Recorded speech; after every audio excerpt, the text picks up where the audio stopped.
China's trade slowed more than expected in July, raising expectations that more economic stimulus will be needed to prop up growth. Imports plunged 12.4% in July, year-on-year, the biggest fall in 2023, to just over $200 billion. Exports dropped 14.5% to around $282 billion.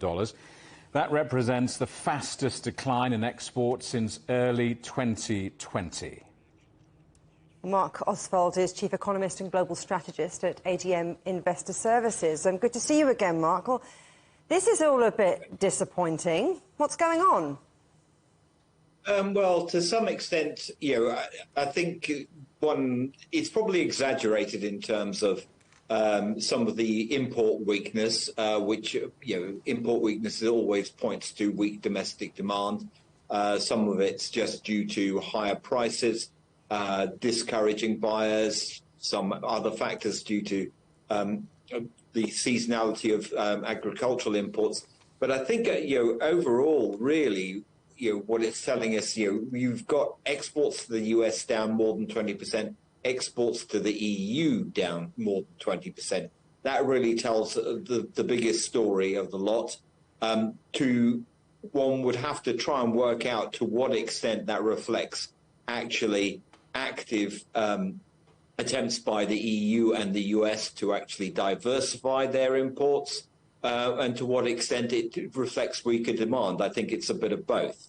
I mean, there were a few higher value export categories that saw a significant increase in the first 7 months of the year, including cars, handbags, suitcases.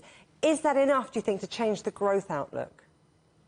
No, I don't. And I think really the other data that we've had out recently is the foreign direct investment numbers into China. And they are down 87% year on year, wow, at just 4.9 billion. And that basically is the weakest since the records began back in 1998. That tells a story largely, I think, of foreign companies. It's not necessarily not investing in China, but not reinvesting the profits they're making there because they feel the economic environment is so uncertain. And, this is another story about confidence because of all the measures that have been taken. People are not really quite sure where to go into, and secondly, what opportunities there are going to be. So let's talk about investor confidence. So looking at oil, looking at gold, at stocks, what's the market's reaction? The market reaction was to say basically this is dotting an I and crossing a T. There have been a series of shocks over the last couple of weeks.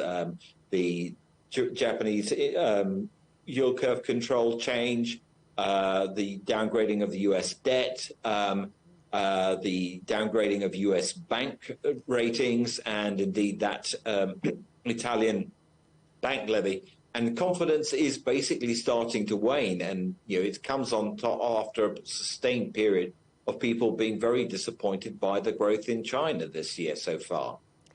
And how about China's domestic demand? That's also flagging. I mean, is another sign of that consumer nervousness the fact that passenger car sales fell for the second month in July, despite all of that discounting and government tax incentives? Yes, and it's also reflected in mortgage demand during July, which was down about 30% relative to June. To a certain extent, the July numbers are a corollary of the June numbers, i.e. there was a lot of strength in June outside of passenger car sales, but there was strength in the housing market. And so to a certain extent, there was payback. But one has to cut through this month-to-month stuff and basically say that there is, I think really what the message is in terms of the economic stimulus is there's not enough of a shock and awe factor, which actually gets people thinking, right, I really need to change my view on things and act with a bit of confidence. And that's basically what's missing at the moment, both in consumer terms and in business terms. Mark Ostwald, thank you very much.